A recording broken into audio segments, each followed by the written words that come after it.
Oi, seres humanos, tudo bom com vocês? Hoje estamos aqui para a segunda parte, ou para o segundo tomo, ou para o segundo volume do Continente do Tempo e o Vento, a leitura conjunta que a gente está fazendo dessa obra maravilhosa do Érico Veríssimo. Então, roda a vinheta que a gente já começa!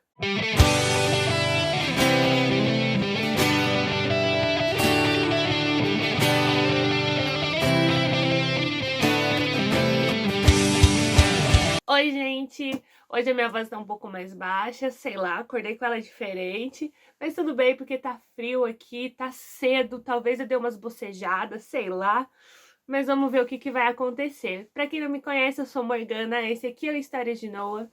Eu sou professora de História e junto com a minha irmã Monique, nós temos esse canal onde a gente conversa sobre livros e sobre a nossa vida de professoras também. Então depois que esse vídeo acabar, vem conhecer a gente, tem uma playlist só de livros que a gente ama, com várias resenhas que a gente já fez e várias outras falando da nossa vida de professores. Então vem dar uma olhada, se inscreve no canal aqui embaixo, é super importante, e vem fazer parte dessa família que é o Noah, tá bom? Além disso, nos segue nas nossas redes sociais, principalmente no Instagram. A gente tem conteúdo exclusivo para lá. Não se esquece de deixar o seu joinha, curtir esse vídeo e comentar como foi a sua experiência de leitura, ou se você quer ou não fazer, se você está pensando em desistir por causa do que eu falei, se você concordou com as minhas opiniões ou não. Ok? Para você que é a primeira vez que você está chegando aqui, eu vou te explicar como que funciona esses vídeos. A minha intenção é que eu lance um vídeo de cada volume por mês, tá? Então estamos estabelecendo aí a primeira semana de maio para isso. Opa! A primeira semana dos meses para isso, ok? Aí é um vídeo, gente, com spoilers, tá? Eu vou tentar falar agora no inicinho sem spoilers, mas a maior parte dele vai ser com spoilers porque é leitura conjunta, então pra gente ler e refletir sobre o que a gente leu. Então não tem como fazer isso sem spoilers, tá bom? Então você foi avisado. Então, caso você chegou de paraquedas aqui, a gente já tem dois vídeos, um explicando o projeto e o outro falando do primeiro tomo, que eu vou deixar linkado aqui nos cards e também na descrição o link da playlist que a gente tá criando, tá bom?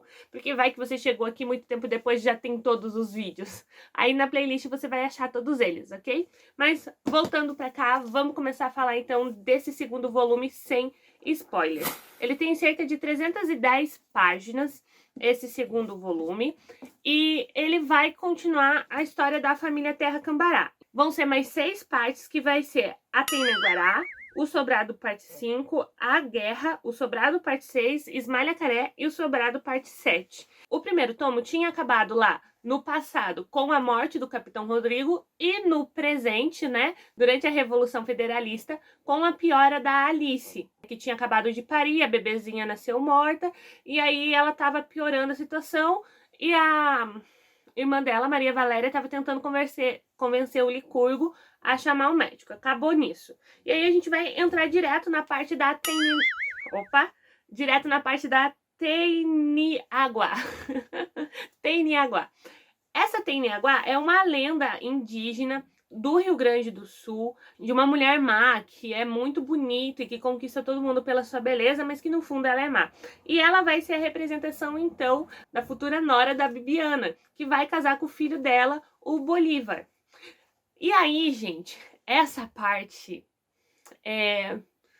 o que falar dessa parte? Essa parte é perturbadora. Acho que essa é a palavra, assim. É muito legal. Essa parte, assim, voou pra mim. Acho que, de todas as partes desse segundo tomo, a Tainaguá foi a que mais foi rápida, assim, é muito interessante de ler, porque você tem essa personagem que é muito esquisita, que todo mundo sabe que ela tem um problema, e você não sabe o que ela vai aprontar, porque toda vez que ela vai aprontando uma coisa diferente, é muito legal de acompanhar. O que ela é, né? Ela é essa guria que tem um quê, assim, com coisas bizarras. Por exemplo, ela gosta de ver gente morta, então ela gosta de ir em velórios, ficar olhando a cara do morto. Ela gosta de ver gente sendo enforcada. Ela gosta de ficar falando coisas tristes e pesadas para ver as outras pessoas chorando e ficando angustiadas. Ela gosta de tristeza, mas ela gosta da tristeza principalmente de poder ver a tristeza no outro. Ela sente prazer em ver o outro sofrendo. Basicamente isso. Então, é muito interessante de ver como que ela vai se desenvolvendo com o passar do tempo e principalmente quando ela casa finalmente com o filho da Bibiana, porque a gente tem uma grande parte ali aonde ela ainda tá noiva dele, né? Então, tipo assim, você ainda pensa, talvez não casem, né? Mas daí eles casam. E essa parte é muito, muito, muito interessante. Outra coisa muito interessante que tem nessa parte da Teniaguá é o caso do negro Severino, do escravo Severino. O Severino é um escravo que foi acusado de assassinato de uns, como que foi? Turistas, e aí ele foi condenado a ser enforcado. Só que ele foi criado com o Bolivar. Ele e o Bolivar cresceram juntos, brincando juntos. E aí você tem nessa dinâmica, então, essa questão de crianças com níveis sociais diferentes, no caso um escravo e o Bolivar que era pobre, mas ainda assim era branco, tinha uma família, era livre, uma família com posses, né, de terra, que naquele período era muito importante. E aí você vê como que na vida adulta isso faz grande diferença.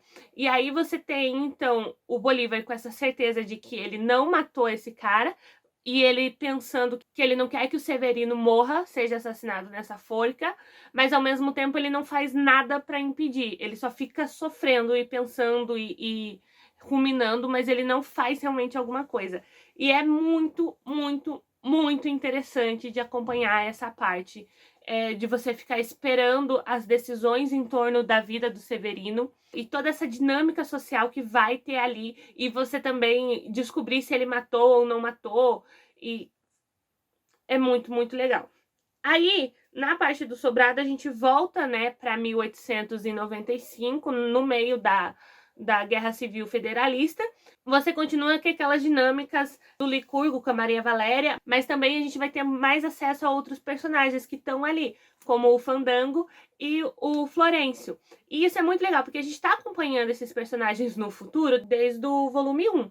Só que é agora, no volume 2, que a gente vai pegar a história deles mesmos, né? Porque quando volta para o passado, vai contar agora a história do Licurgo, a história do Florencio, a história do Fandango e a história da Maria Valéria. O primeiro que vai aparecer é o Florencio, porque ele é o mais velho, e aí, a partir do capítulo A Guerra, vai aparecer o Fandango e o Licurgo. A Maria Valéria daí só aparece na parte da Ismália Caré. Mas é muito legal de você acompanhar, então, a juventude deles. É muito, muito legal. Por quê? Porque nessa parte da guerra vai ser agora, então, a vez da Guerra do Paraguai, que foi aquela guerra que, né, aconteceu acho que 1830 por aí, 1834, que a gente entrou em guerra com o Paraguai faliu desde então, mas que também foi um grande golpe financeiro e militar para o Império. E aí quem vai para a guerra agora, essa guerra do Paraguai, é o Fandango e o Florencio. E aí a gente vai acompanhar um pouco, por exemplo, dessas perdas, principalmente dessa questão da falta de equipamentos, da falta de comida, e todos esses danos que teve, né, sociais para essas pessoas, para esses homens que tiveram que lutar lá na Guerra do Paraguai. E eu achei muito legal, porque é bem característico do Érico Veríssimo isso, de trazer esses detalhes, né? Porque essa Guerra do Paraguai, por exemplo, eu já li aqui, ó, em Iaiá Garcia do Machado, que o personagem principal aqui também vai para a Guerra do Paraguai, só que tem um corte temporal, só fala que ele foi e aí volta depois, quando passa anos, aí a volta dele.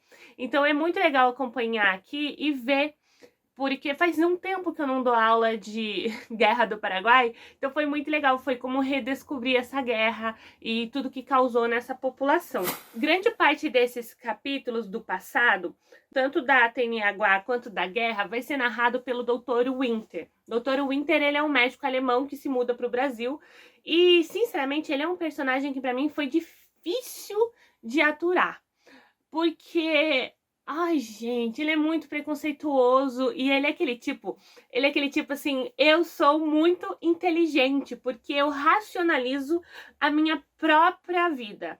eu sei que eu estou cometendo esses erros e eu estou cometendo esses erros e eu sei os motivos por que eu estou fazendo isso. Então, isso me torna, porque eu racionalizo o meu comportamento, isso me torna melhor do que aquelas pessoas ali que não racionalizam. Então, ele vive em Santa Fé, mas ao mesmo tempo ele se considera superior aos santafesenses, será que dá para chamar assim? Ele se considera superior a eles e ele se considera muito inteligente. E ele avalia todo mundo ali naquela cidade. Então a gente vai conhecer esses moradores e essas relações familiares através da visão desse médico que se acha muito assim. Então tem uns momentos assim que, tipo assim, ele critica muito, ele é muito crítico. E aí você vê depois ele fazendo exatamente as coisas que ele criticou, e aí ele vem com uma desculpa racional do tipo, o que eu podia fazer? Eu estou aqui há muito tempo, não me sobra mais nada. Eu sinto nojo de mim quando eu faço, mas não adianta, porque essa é a vida. Ele é um nojinho. Mas, por ele ter essa questão racional também, ele vê esses conflitos familiares, principalmente os que estão acontecendo na família da Bibiana, dessa relação dela com a Luísa. Luísa? Meu Deus, será que eu tô errando o nome? Luzia, tava errando o nome. Com a Luzia, que é a Teniaguá, e a relação dela com o Bolívar, e a relação dela com o Sobrado e com o tio da Luzia, porque a história que vai acontecer aqui é que o Pedro Terra, pai da Bibiana, vai perder as terras dele, já nessa primeira parte, no início ali da Teniaguá, ele vai perder as terras dele, onde tinha a casa dele, onde a Bibiana cresceu, pro tio da Luzia, que era tipo um grande agiota, digamos assim, e ele vai construir nessas terras, vai derrubar o barraquinho dos terras e vai construir nessas terras o primeiro sobrado de Santa Fé, que acho que a gente já falou no primeiro vídeo sobre como Sobrados tinha esse símbolo durante o Império dessa grande ascensão social, né? Porque era uma casa que exigia uma manutenção e que você precisava ter muito dinheiro para pagar. Geralmente não eram casas de madeira, eram casas de alvenaria, mesmo que tivesse algumas partes em madeira. Era uma casa de gente rica. E aí, então, a Bibiana vai fazer da vida dela a necessidade de reconquistar as terras dos terras. Ela basicamente vai planejar uma grande vingança, né? Só que para isso ela vai usar o filho dela, que é o Bolívar. E isso é super importante porque essa vingança vai influenciar a relação dela com o Licurgo também, que a gente vai ver mais pra frente, que é o neto. E aí ela vai então fazer esse grande plano de vingança, que vai ser basicamente reconquistar essas terras pelo casamento, fazendo o filho dela casar com a Luzia. E ela vê que a Luzia não é boa coisa, mas ela acredita que o filho dela é macho. E macho controla a mulher na primeira semana. Então ela tem essa esperança de que o Bolívar vai controlar a Luzia em rédea curta ali, ó, já na primeira semana, porque se ele não fizer isso, eles estão perdidos. E ele não vai conseguir fazer, ele não vai conseguir controlar ela. Não consegue, né? A gente vai ver todos os conflitos até gerar a morte do Bolívar, que é uma morte muito estúpida, muito comum também. Se você pensar que a maior parte dos homens no nosso país ainda morre em casos de violência e de assassinato, né, gente? Por causa de briga de trânsito, briga de bar, esse tipo de coisa, né? Você pensa, a gente já tá no século XXI, mas o jeito que o Bolívar morre é muito, muito estúpido. Mas eu ainda assim gostei muito dele. Eu gostei mais dele do que do Capitão Rodrigo do primeiro volume, porque ele tem essas camadas, sabe? Ele tem essa questão com a consciência dele e principalmente com a questão com a morte, porque ele já foi pra guerra. Eu não lembro agora qual foi a guerra que ele participou, mas ele já foi pra guerra e na guerra ele matou várias pessoas, mas quando a guerra acabou, ele matou um homem.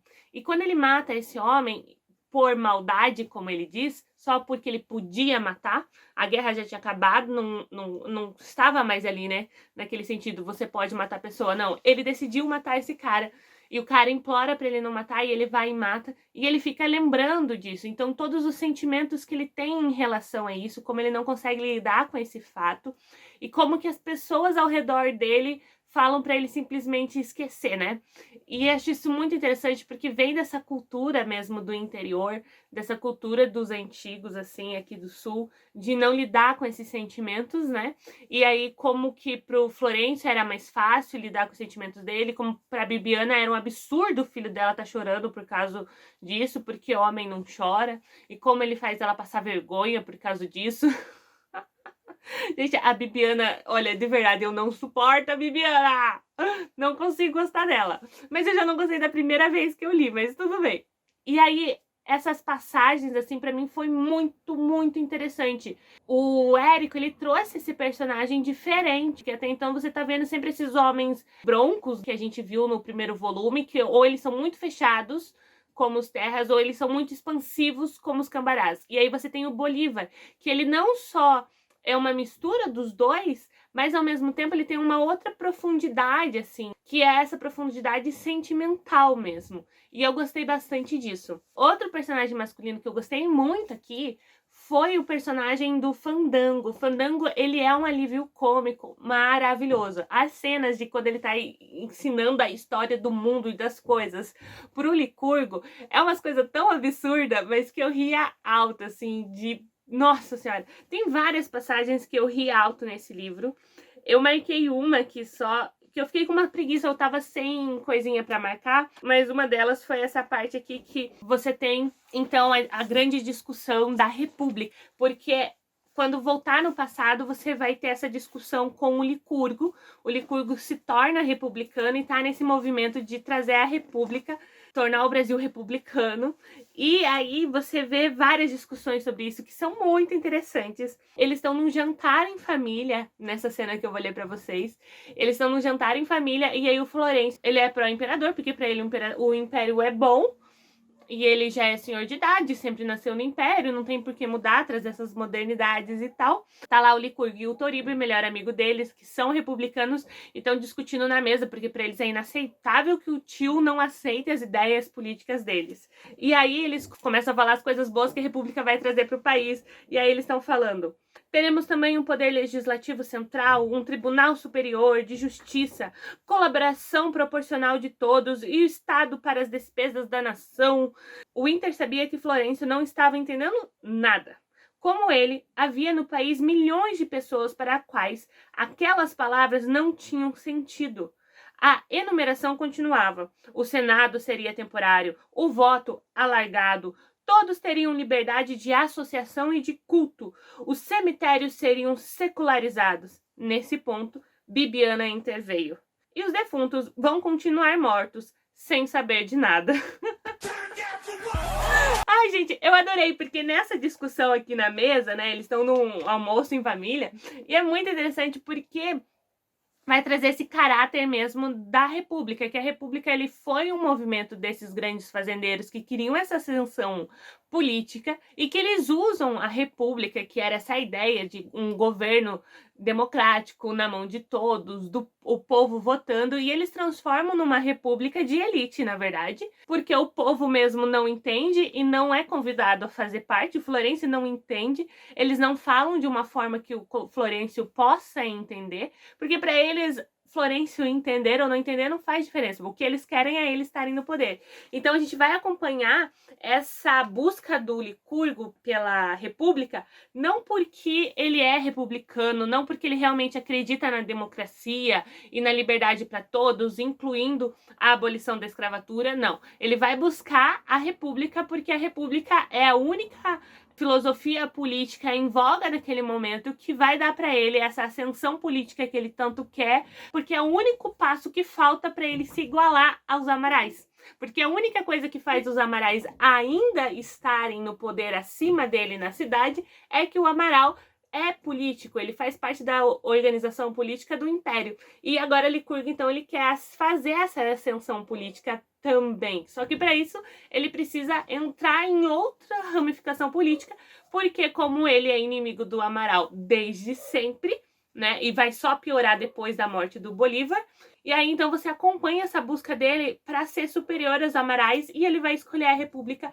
por causa disso. E é muito legal porque a gente tá finalizando aqui no canal a playlist de Primeira República, então tá batendo certinho, sabe? E é muito legal ver como que o Érico realmente estudou as questões políticas daquela época, como ele realmente foi atrás disso, pra trazer esses personagens reais. Porque o Licurgo, ele tem um discurso, quando ele abre a boca, ele faz um discurso extremamente politicamente correto, republicano, e aí quando a gente tem acesso à mente do Licurgo, o que ele pensa, a gente vê que não é bem isso, ele só quer essa ascensão política.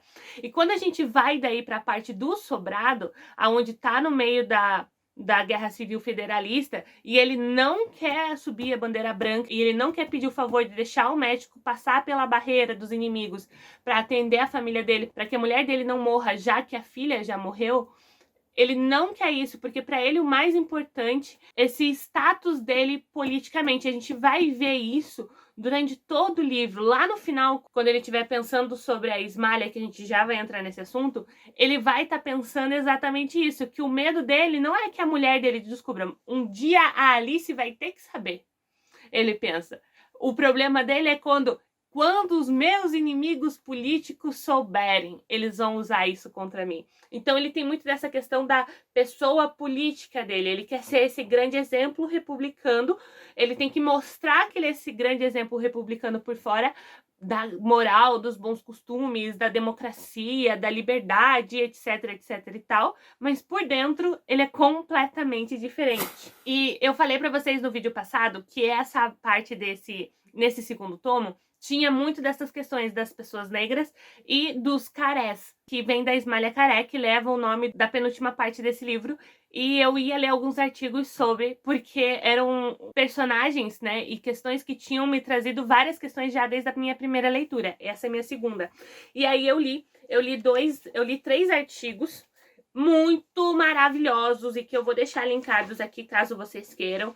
Basicamente, gente, eu joguei lá no Google Acadêmico, tá bom? O que eu queria, e aí eu achei. O mais perfeito de todos é o da Elisiane da Silva Quevedo. Ela é maravilhosa, tá, gente? Que se chama Humilhados e Ofendidos, os carés em O Tempo e o Vento, do Érico Veríssimo. Não é um artigo, né, gente? Na verdade, é uma defesa de mestrado dela pra USP, que é perfeita, sim. Só que ela vai fazer uma análise completa dos carés, todos os carés que aparecem na trilogia inteira, que são 16. Então, se você não leu os outros 2 volumes, vai ter alguns spoilers bem gigantes, gente. Então, assim, talvez aí você queira se controlar. O que eu fiz? Eu li um pouco mais dos capítulos iniciais dessa defesa, onde ela vai falar do pobre e tal, questões nacionais, etc e tal. E aí, quando ela entra mesmo, eu fui buscando mais os personagens desse primeiro tomo, e aí eu deixei os próximos personagens para quando eu estiver lendo os outros tomos, né? Para não lembrar tanto da história. Não que eu tenha problema com spoilers, mas eu deixei. E é muito maravilhoso esse artigo. Aí tem um outro artigo, que é o artigo da revista Espaço, da Sofia, que é O Tempo e o Vento e o Negro, a consolidação literária do mito da democracia pastoril. O Cativo em O Continente, do Érico Veríssimo, de Mário Maestre, que também é bonzinho, tá? É bonzinho. Mas o mais maravilhoso é esse. E tinha um terceiro que eu não anotei aqui. Então, eu vou deixar eles todos no link da descrição, e desse terceiro eu coloco lá junto, caso você se interesse em ler. Outra parte interessante desse livro aqui é uma parte que eles contam, que o Winter conta, de uma seita que teve no Rio Grande do Sul, na página 608, nessa minha edição, que eu achei bizarra, gente. E me deu super vontade de dar uma pesquisada, mas eu não tive tempo, né? Aquelas coisas que você anota pra ver depois e nunca vê. Então, que essa seita, ela gerou a Guerra dos Muckers, que é uma seita em torno de um carpinteiro e da sua mulher Jacobina. Ó, de um curandeiro e da sua mulher Jacobina, que eles começaram uma seita lá, e eles começaram a matar o pessoal da colônia alemã que não queria fazer parte. E aí o governo mandou policiais pra lá, e aí eles foram derrotados, eles tiveram que mandar uma segunda infantaria pra prender todo mundo. E aí no final ele diz que Quem eles não conseguiram capturar, eles encontraram depois enforcados na mata. Só que ficou, tipo, meio que aberto. Quem que enforcou? Se foi os policiais ou se foi o pessoal da própria seita que se matou? E eu quero dar uma pesquisada nisso depois, porque eu tô no meio dessa playlist de história da Primeira República e me interessou bastante saber desse fatinho. Eu achei muito interessante ele trazer isso aqui pra cá. E é uma coisa que, tipo assim, é a primeira vez que eu ouvi falar, gente. Talvez se você é do Rio Grande do Sul, você já tinha falado deles? Já ouviu falar? Deixa aqui na descrição pra mim, por favor. E a partir daqui agora, então, só spoilers, tá, gente? Porque a gente vai falar desses dois personagens, dessas duas caracterizações aí que o Érico Veríssimo trouxe para esse segundo tomo, que são os negros e a questão da abolição nesse segundo volume e depois da Esmalha Caré, ok? Então vamos lá. A gente vai começar pelos negros, porque da Esmalha eu tenho muita coisa pra falar. Porque ela é o que mais mexeu comigo nesse livro. Mas acho que a primeira questão é... Lembra que eu comentei com vocês no primeiro vídeo que eu tinha reparado que naquele primeiro volume os negros escravos não eram nomeados? E que dava essa sensação dessa falta de identidade que os escravos tinham? Então, nessa segunda parte, eles vão ser. Então você vai ter o Severino, a Natália, a Lindóia, a Doca, a Noêmia... Todos eles vão ser nomeados. Só que toda hora que eles aparecerem, eles só vão aparecer se eles tiverem algum serviço para fazer. Então você tem o tempo todo a Bibiana chamando as negras para trazer a comida, ou para limpar a casa, ou reprimindo elas por algum serviço que elas não fizeram, esse tipo de coisa. E eles sempre aparecendo nessa dinâmica de submissão, desses escravos obedientes, submissos, quietos, que obedeciam sempre. E aí você vê esse retrato que o Érico Veríssimo vai fazer dessa questão da abolição, principalmente aí através desse movimento republicano que o Licurgo está envolvido, com esse entendimento que se tem, esse senso comum que se tem no Sul, de que, primeiro, a escravidão aqui era mais leve, porque a gente não maltratava os negros como no Norte e no Sudoeste eram feitos, que aqui a vida do negro era fácil.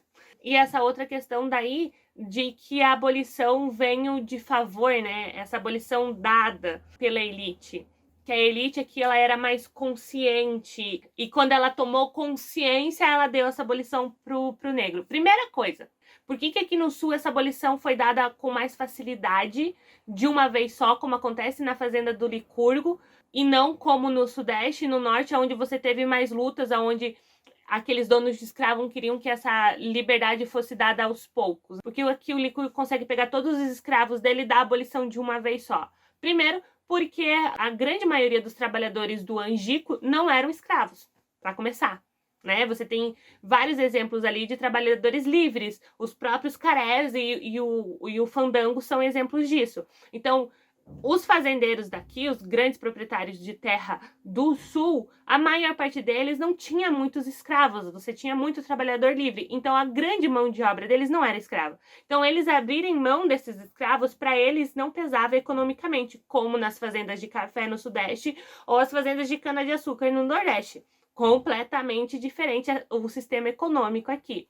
E segundo, esse mito... Aí, até hoje a gente tem que ouvir isso, porque aqui no Sul a gente não é racista como no Rio de Janeiro. Eu vivo ouvindo isso, eu fico tipo, claro, claro. Mas, ok, voltando pro livro. O Érico Veríssimo ele vai trazer essas questões pro livro dele também. Então, você vai ter várias vezes os personagens do livro falando isso. Vai ter uma discussão muito interessante na cozinha da casa do Sobrado, no dia que tá para acontecer essa abolição da escravatura, entre a Bibiana, o Fandango e o Licurgo. E eles estão discutindo se os negros devem ou não ser libertos na cozinha entre as negras. E isso, nossa, é uma cena muito maravilhosa, porque assim, eles estão ali na frente dos negros discutindo a liberdade deles, se eles devem ou não receber. A Bibiana e o Fandango estão falando coisas absurdas e o Licurgo tá falando coisas politicamente corretas. E aí, em nenhum momento, eles chegam a questionar os próprios escravos, que estão na cena, que estão ali trabalhando, que estão no mesmo cômodo que eles. E isso é tipo... Sério, cara? E aí, isso vai contrastar, então, com várias cenas que o Veríssimo vai trazer, porque eles vão falar, ah, não, aqui eles são tratados melhores. Mas aí você tem o caso do Severino, que, spoiler, foi culpado de um assassinato que o próprio dono fez, então foi morto no lugar do dono. Você tem o caso das escravas, que o Veríssimo conta que a Luzia maltratava, trancava e deixava passar fome só para ver como que elas iam ficar, e adorava ver elas sofrendo, porque escravo não era gente, segundo ela, então ela adorava causar dor nas escravas da casa. A Bibiana sabia disso e não fazia nada, porque afinal ela era dona da casa. Tipo assim, o que ela podia às vezes era estar em casa para impedir que ela fizesse na frente dela, mas ela também saía, passava meses no Angico, porque ela não aguentava a nora. Então toda essa questão desse mito de aqui era mais leve, os negros não sofriam tanto, vai o tempo todo ser confrontado com essas cenas. São cenas pequenas, mas que vão estar ali mostrando que como assim isso não é maltratar, né? Como assim isso não é sofrer? Como assim isso é mais leve? Vai ser contrastado também pelo negro que foi enterrado vivo pela Ana Terra na primeira parte, pelos pensamentos do Dr. Winter de nojo e de repulsa, né? Por todo o racismo que ele traz, pelos pensamentos do Licurgo, a hora que o negro João, na hora que ele tá entregando a carta de alforria, ele vai contar que a maior parte desses negros está recebendo essa alforria de forma submissa, como se fosse uma grande bênção, e aí beijam a mão dele, beijam a mão da Bibiana e tratam eles como grandes senhores que estão ali abençoando eles. E aí ele vai contar que vai entrar esse negro João, se eu não me engano o nome, e ele vai receber como se o Licurgo não estivesse fazendo mais do que a obrigação dele e ainda tivesse demorado. E vai encarar o Licurgo, vai olhar pro Licurgo como se eles fossem iguais. E o Licurgo vai ficar pra morrer. Mentira. Ele vai ficar pra querer matar aquele negro. E aí você vai entrar na cabeça do Licurgo e vai ver todos os pensamentos que ele tem com aquela pessoa. E isso é muito interessante, porque isso vai ser contrastado também. Tipo, aqui a gente trata melhor, mas não vem pensar que você é igual a gente. Mas vai ser contrastado também, por exemplo, na própria festa da abolição.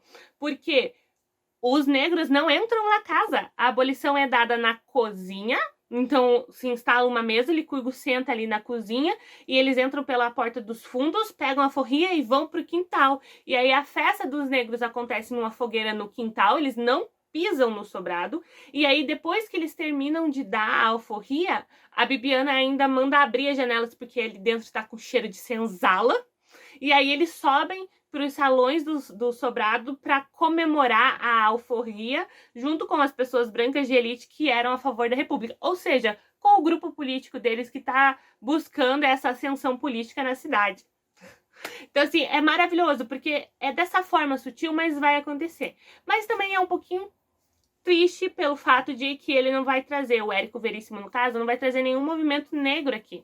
Nenhum movimento de... Ele não vai nem chegar a mencionar nenhum movimento de abolicionista dos próprios negros. Por exemplo, negros que fugiam, que botavam fogo nas fazendas, que se rebelavam contra os donos, que fugiam para quilombos, que montavam os próprios quilombos e tal. Não vai ter isso. Então você vai ter essa caracterização mesmo dessa abolição que foi recebida. E a gente sabe que a verdade, a realidade foi bem outra, né? Ela foi realmente conquistada através de muito sangue, de muita luta e de muito movimento social que começou com os negros. Quando a elite política entrou com a República e trouxe a causa da alforria, foi já no final, gente. Mas há anos, centenas de anos, essas questões já estavam sendo levantadas e o movimento abolicionista pela voz dos negros já tinha começado muito antes no Brasil. Mas ninguém é perfeito, né, gente? E era a década de 60, década de 40, quando o Érico escreveu sobre isso, ele é um homem branco. Então, a gente dá uma desculpinha. Eu gostei muito dessas caracterizações e dessas nuances que ele trouxe para essa sociedade escravista. Eu gostei bastante. E, por último, a gente entra no caso da Ismália Caré. Gente, a Ismália é um personagem que, assim, ela me chama a atenção desde a primeira vez que eu li esse livro, né? Porque daí a Monique me contou a história e tal. Foi quando a Monique me contou a história dela que eu decidi ler O Tempo e o Vento.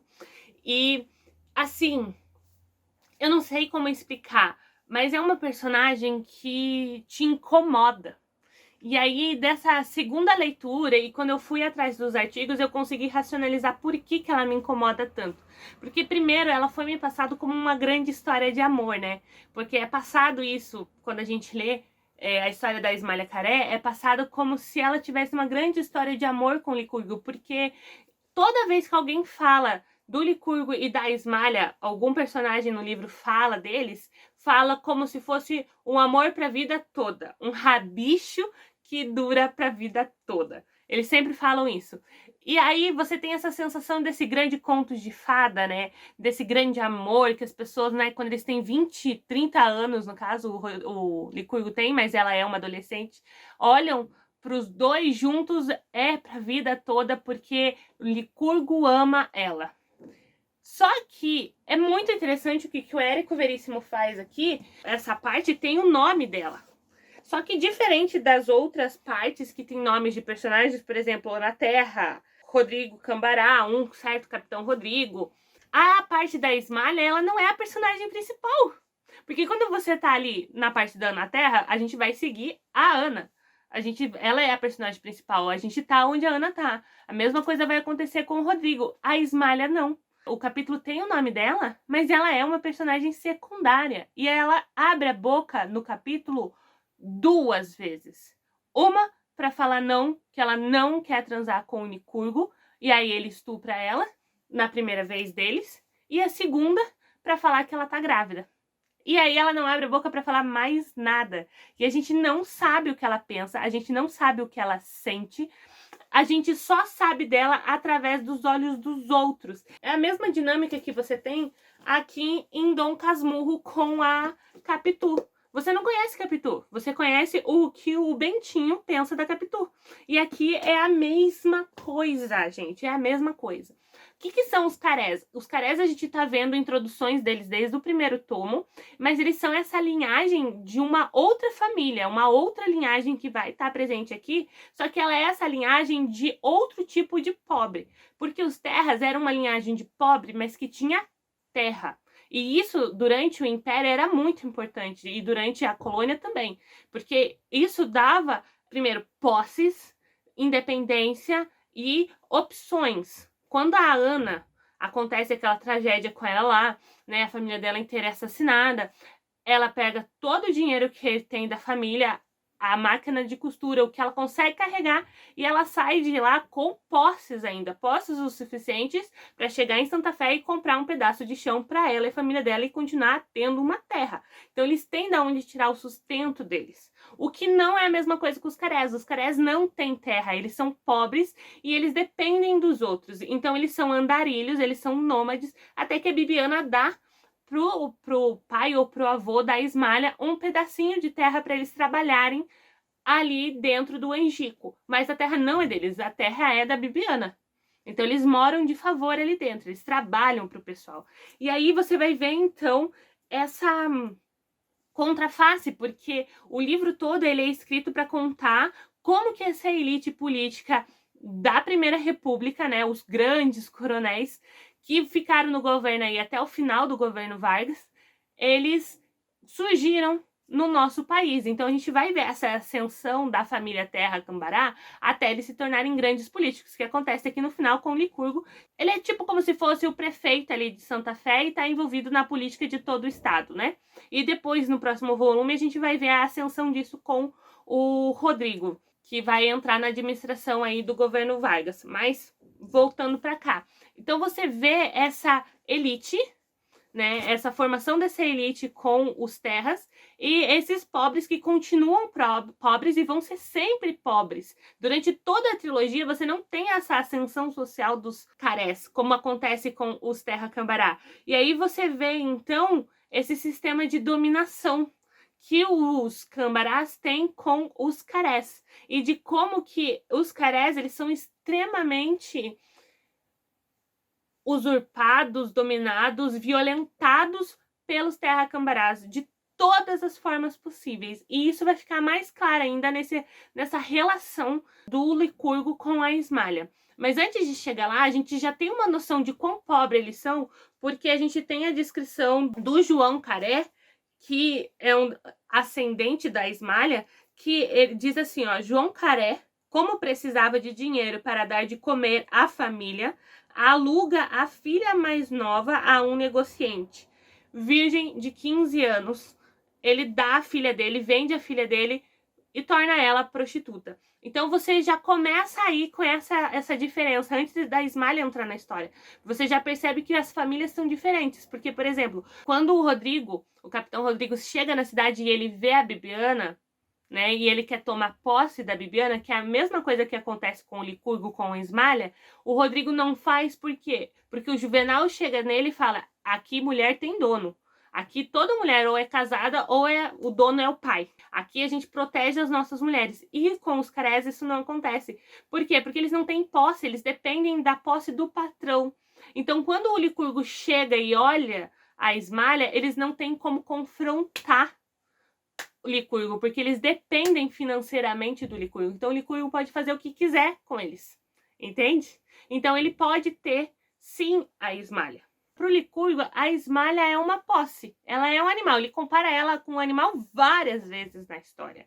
Ele chama ela de cadelinha. Fala que ela é igual uma cadelinha fiel. Que ela é fácil de lidar. Que ela não reclama. Que ela não tem vontades. Que ela não tem opinião. Que ela não fica na cabeça dele para ele fazer a vontade dela, que é exatamente o contrário do que acontece com a Maria Valéria, que é a cunhada dele. E aí, quando a gente chega nessa parte, a gente entende porque ele odeia tanto a Maria Valéria, porque ela é completamente diferente da Ismalha e completamente diferente da Alice, que é a mulher dele, que são essas mulheres subservientes, que obedecem, que não têm voz e que são completamente oprimidas e violentadas. Se na primeira parte desse livro eu tive aquela sensação dessa vida triste que essas mulheres tinham, que era essa vida de muito trabalho, muito pesado, com muito filho e muita carga emocional com esses homens broncos, aqui me deu desespero mesmo, gente, porque aqui são essas mulheres extremamente dominadas e que não têm espaço, completamente violentadas e que não têm direito a ter voz e que entendem que elas não têm nem espaço para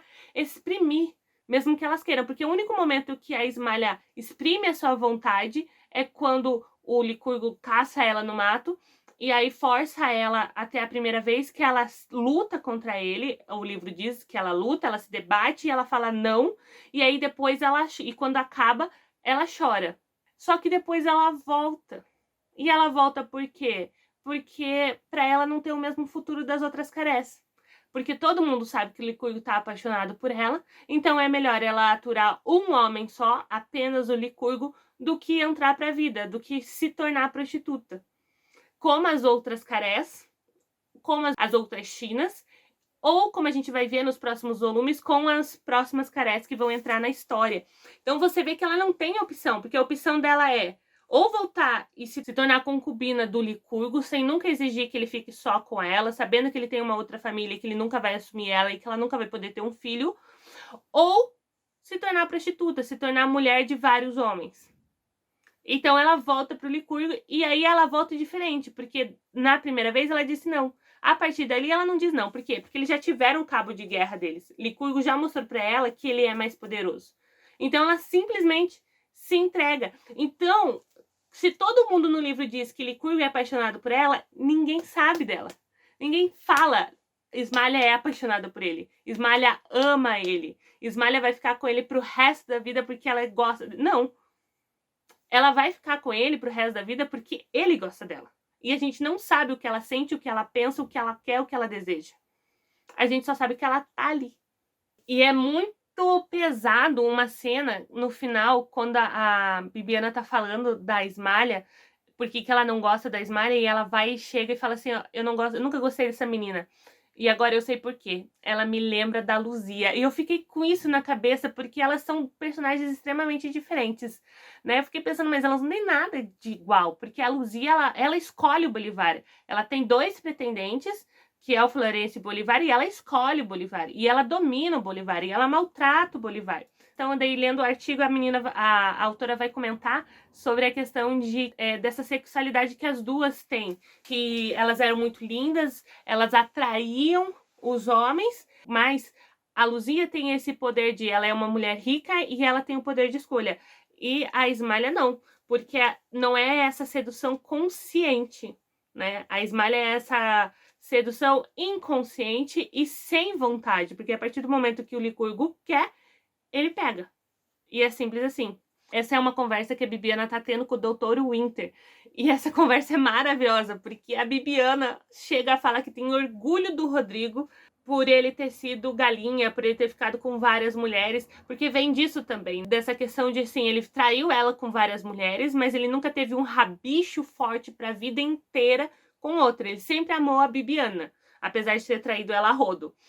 E o Licurgo não. O Licurgo claramente nunca vai amar a prima, mas que ele só tá casando com a prima por causa da avó, que de novo tá se intrometendo na vida de alguém e decidindo com quem a pessoa tem que casar, porque ela fez merda no passado e agora ela quer uma moça direita pro neto dela, e ela não aceita uma moça que ela não considere direita, porque ela aceitou a Luzia e olha no que deu. Entendeu? Só que é exatamente a mesma coisa que ela fez antes. E a gente vê aquele ditado, ó, ou bem santas ou bem putas, bem forte ali nessa história do Licurgo com a Alice e com a Ismalha, porque a mulher pra casar tem que ser santa, porque ela vai ser a mãe dos meus filhos. E é a mulher da minha cama, que é a Ismalha, minha amante. Então você vê bem esse contraste ali. E isso é muito forte, porque, por exemplo, o filho da Ismalha, que no final a gente fica sabendo que ela tá grávida, vai chegar a nascer, mas durante toda a trilogia ele não vai receber um nome. A gente não sabe o nome do filho da Ismalha, porque não interessa. Ele é só um bastardinho. Todo mundo sabe que ele existe, mas todo mundo finge que ele não existe e tá ótimo. Ele nunca vai ser parte da família, ele nunca vai ser reconhecido pelo pai, ele nunca vai levar o nome do pai. E aí o Érico Veríssimo traz isso pra literatura na forma de não dar nome pra essa criança. A gente não sabe o nome que ele tem. A gente vai saber depois o nome do neto e tal, mas dele mesmo, do filho da Ismalha, não tem um nome. Porque o Érico, ao ele dar o nome pra Ismalha de uma parte, mas não tornar ela personagem principal, é como se ele não estivesse dando protagonismo pros pobres na história dele, que eles também não tiveram na vida real. Ele não dá algo pra eles na literatura que eles não tiveram na vida real. Então, eles sempre são vistos de fora, você nunca entende quem eles são, você nunca entende o que eles realmente sentem, o que eles realmente pensam, o que eles realmente querem. Eles são simplesmente abusados e violentados, então você só tem essa visão do abusador. E isso, ele faz de uma forma muito incrível, assim, na minha opinião. Porque o Érico, ele tem essa questão de não dar opiniões no livro dele. Ele sempre deixa aberto, assim, pra você que tá lendo pensar sobre. Ele mostra pra você o que os personagens pensam e aí você julga. E eu acho isso maravilhoso, porque cada pessoa consegue ter um entendimento diferente, conforme as suas experiências de vida. E eu acho que ele faz isso de uma forma maravilhosa nessa trilogia e nesses livros. Que é aquilo que o Licurgo pensa depois do estupro da Ismalha, que ele fala assim, que ele pensa assim, se não fosse eu, teria sido qualquer outro. E quando ele pensa na gravidez dela, e ele pensa, se for menina, vai acontecer a mesma coisa. O que eu fiz com a Ismalha, outra pessoa vai fazer com a minha filha. E aí ele não pensa isso como se fosse uma coisa ruim e como se ele fosse impedir. Não, ele pensa, vai acontecer. Porque ela é esse tipo de mulher. Porque a única forma de não acontecer é se eu assumir. Mas ele não vai assumir. Não por causa da família, mas por causa da sociedade. Porque você vai ver essa pressão social, assim, do tipo, como assim os terra-cambará, que são uma elite grande, vai ficar com uma mulher que não tem família, que não tem eira nem beira, e que não tem nem alguém para proteger a honra dela. Entende? E isso vai ficar mais claro ainda no terceiro volume, porque a gente vai ver essa mudança dessa sociedade. Que daí a gente vai ver o caso da Silvia, que vai ser o grande interesse romântico aqui desse livro, e ela é tipo uma Macaré. Ela é filha de mãe solteira, ela não tem quem defenda a honra dela. Só que a diferença dela pra Ismalha aqui é que a Maria Valéria sempre cuidou dela, fez o papel que a mãe dela não fez. Sempre cuidou dela para que os homens da casa não desonrassem ela. E é isso que vai tornar ela diferente, entende? A proteção que a Maria Valéria vai trazer para Silvia. É a única diferença que vai ter das carés que andavam na casa. Que é essa proteção. Por quê? Porque aqui no caso da Bibiana a gente já vê os homens desonram essas meninas, forçando elas, e aí depois a gente vai ver nos outros livros essa desonra muitas vezes vai levar elas à prostituição, porque a prostituição é o único tipo de controle que elas ainda têm sobre o corpo delas e sobre as vontades delas. E as mulheres tratam elas como as sem vergonhas.